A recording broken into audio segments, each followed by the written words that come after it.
Ekonomi Singapura berkembang pada rentak lebih perlahan, mencatat kadar 2.9% dalam suku ketiga tahun ini, lebih rendah berbanding kadar 4.5% yang dicapai dalam suku sebelumnya. Pertumbuhan dipacu oleh sektor binaan dan perkhidmatan, sedang sektor penghilangan tumbuh mendatar berbanding setahun lalu. Namun, Bank Pusat menyatakan secara purata ekonomi berkembang 3.9% dalam tiga suku pertama tahun ini, lebih kukuh daripada jangkaan. Ini walaupun di tengah-tengah ketegangan perdagangan global dan ancaman tarif Amerika Syarikat. Mulai 27 Disember, penumpang dewasa akan membayar tambahan tambang sebanyak 9 hingga 10 sen bagi setiap perjalanan menaiki pengangkutan bas dan MRT.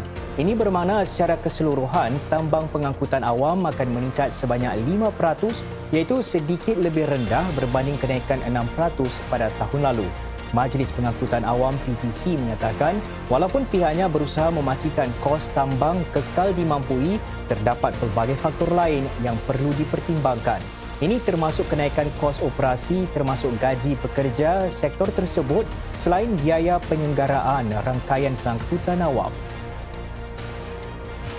Teknologi membantu mempercepatkan ujian kecergasan yang dijalankan di Pangkalan Pusat Tenaga Manusia CMPB yang baharu. Contohnya, masa menunggu kini lebih singkat dengan proses keluar masuk yang lebih pantas serta arahan taklimat secara automatik. CMPB yang baru di Bukit Gombak dibuka secara rasmi hari ini. Pusat kecergasan itu menyediakan khidmat kepada sekitar 60,000 anggota NS setiap tahun bagi ujian dan latihan kecergasan.